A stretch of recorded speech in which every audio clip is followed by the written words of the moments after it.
Today's average 14-year-old boy is almost 4 stone heavier than his grandfather was at the same age. Children are getting bigger and fat has become a killer. For every 1 person killed on our roads, 5 people die prematurely from obesity-related problems. And for the people at the extreme end of the problem, avoiding early death means extreme treatment. But why is fat a problem for some people and not for others? Could there be a fat gene? And if there is a fat gene, can science help obese people back from the brink? Can it stop future generations from becoming obese? This is the Fat Fight. It's the story of one woman's lifelong struggle against fat and the ends to which she's driven to overcome it. It's about overweight lab mice and scientists on a quest to find the genes that make us obese. It's about a 21st century lifestyle and where our eating habits are leading us. And it's about cutting-edge science that could offer us a very different future, one where our food is modified to keep obese people healthy. What is science doing in the fight against fat? And is it a fight that can be won?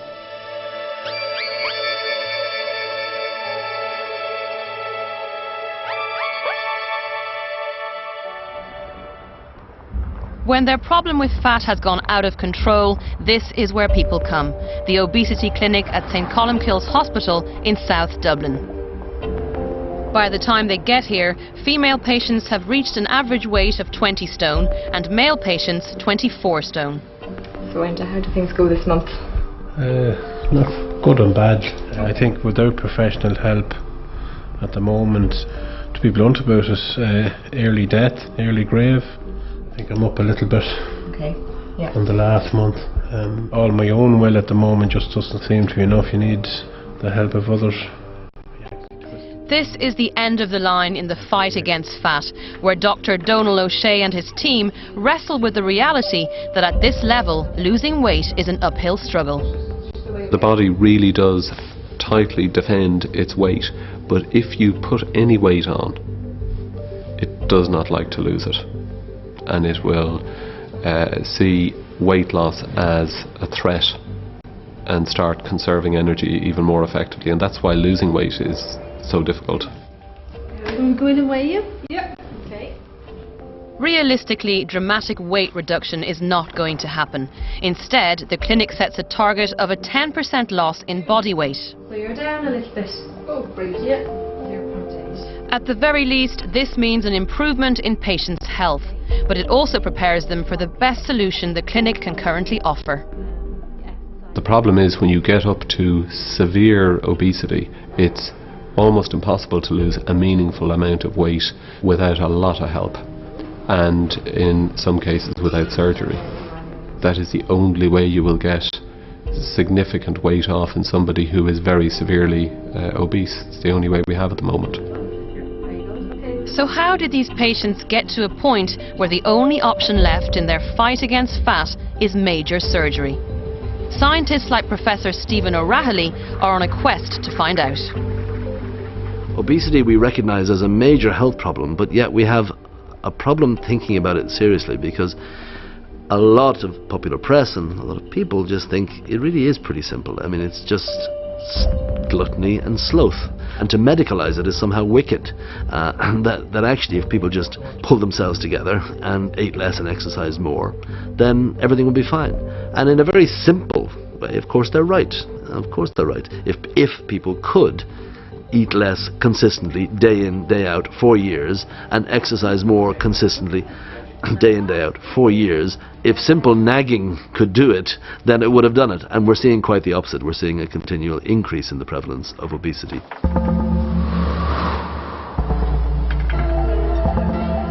More and more people are putting on more and more weight, and it's a relatively recent problem. To begin to understand the reasons why, scientists point to our past. The fundamental problem with obesity is that we were designed as food seekers. The drive had to be to eat to survive, and we're now living in a sea of plenty where it's everywhere you look. When we were hunter-gatherers, those of us that could lay down fat survived, and those that couldn't survive the lean times. So in fact we're all genetically programmed to lay down fat, because that's what the human race survived on that. So by a process of natural selection, evolution has selected people that are good at laying down fat. Food has never been as cheap in terms of what it costs you to get calories in your mouth. So in a way what I see is that everyone is reaching, or capable of reaching, their intrinsic obesity potential. We can all get to that set point because it doesn't cost us. We don't have to go out and kill the elk. Not only are we no longer going out to hunt the elk, the kind of food we now eat is making things worse. There's evidence from the United States. It was around the early 1970s when changes in their agricultural policies led to America being able to produce refined sugar foods at a very, very cheap rate. The production of these refined sugary foods from the 1970s on, it parallels the actual increase in obesity in the United States as well. Societal changes, it's the car, it's commuting. We're eating on the move, we're eating processed food, snacks and sweets are a daily part of the diet when they used to be an occasional part. And the type of food that we're eating isn't giving the same feeling of fullness, particularly processed meals and ready meals and takeaways. They are very high in fat, very low in fibre, and you'll get the quick hit. You'll feel full, but an hour later that feeling of fullness will be much less than it would have been 20, 30 years ago. The obesity pandemic is a relatively new one because our lives have changed dramatically in the last 50 years. We've become less physically active, we're eating more food, and we're eating the wrong kinds of food. But when does gaining weight become an illness called obesity, and why is fat such a problem? Thanks to our caveman ancestors, our bodies are designed to store fat and not let it go easily. When you eat, your digestive system breaks down the fat in your food into tiny particles that can be absorbed into your bloodstream. These particles then travel around your body where they can be used as a source of energy. Those that are not used for energy make their way to fat cells or adipocytes, where they join together to form larger droplets of fat. The adult body doesn't usually make any new adipocytes. Instead, the cells that we have get bigger or smaller, depending on how much fat they need to store. When fat cells become too big, they can start to interfere with certain body functions, like the ability to respond to insulin, which results in one of the main obesity-related killers, type 2 diabetes. It's difficult to measure fat in the body, so generally it's calculated in a formula relating weight to height, called the body mass index, or BMI. A BMI of over 30 classifies you as obese.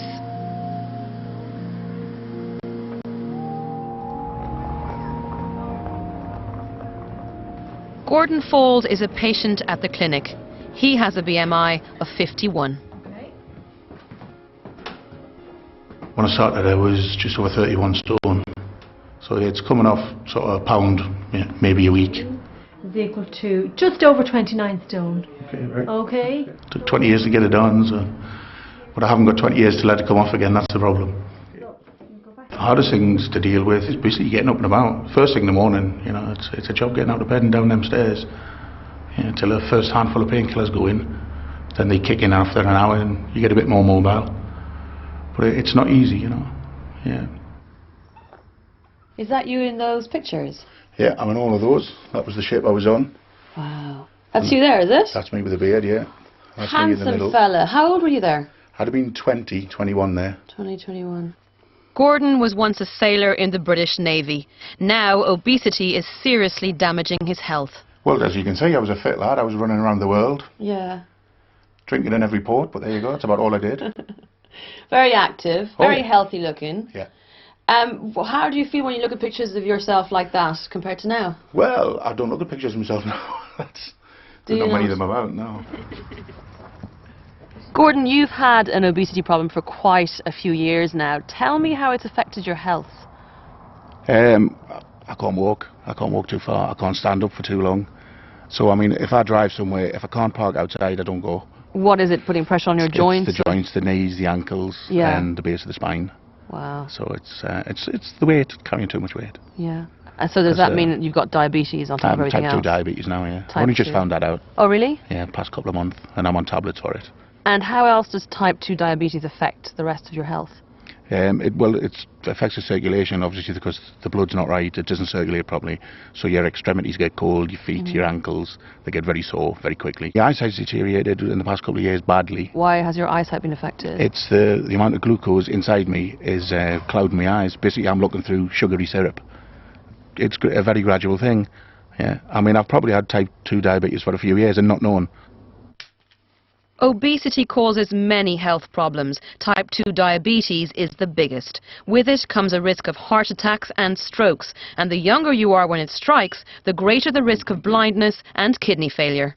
You have a condition, obesity, accounting for up to 80% of type 2 diabetes. Probably 30% of heart disease and stroke, and the most recent estimates would say up to 40% of certain cancer types. And forget the economic burden, that's a huge illness burden on individuals. So fat can be a killer, but no one becomes obese overnight. It's a gradual process where the calories people take in overtake the amount of energy they're using up. Enda Nugent has only recently begun attending the clinic. What about your evening meal then? How is that? Trying to keep within the portion sizes would be the biggest. Yeah. You know, like, I mean, you go in and you buy a piece of meat and you don't go in and ask for a little square, like, I mean, I'd ask for, like, whether it's a steak or a chop or that.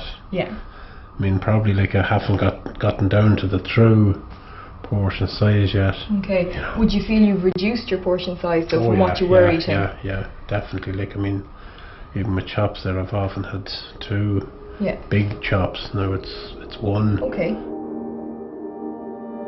Enda has always consumed a lot of calories, but through sport he expended a lot too.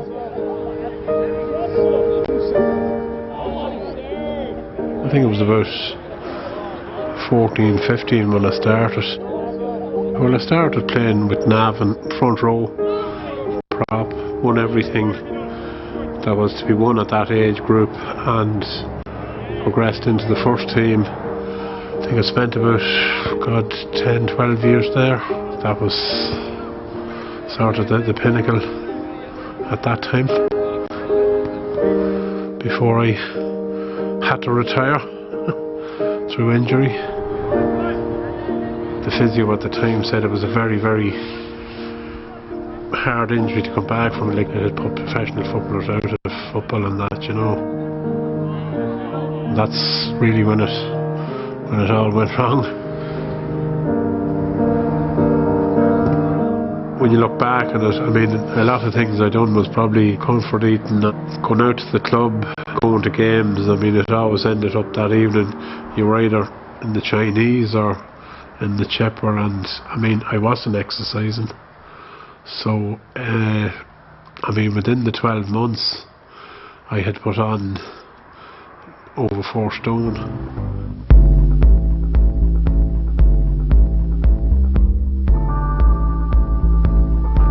For many obese patients, the history of their struggle to lose weight is full of unsuccessful attempts at dieting. On the one hand, obesity rates continue to rocket, but on the other, the diet industry grows by billions of euro every year. So how worthwhile can these diets be, and is there any science behind them? I'd say over the years I've tried half a dozen diets or so. I literally ate myself thin for 3 months, nothing but meat, more meat. And after 3 months I'd lost nearly 4 stone. By just absolutely doing nothing, just sitting there and eating. And as soon as I started eating normally, I must have put 6 stone back on. So. 2-week diet, lose stone. Okay. How would you be if you went the 2-week diet for 6 months? Would that work?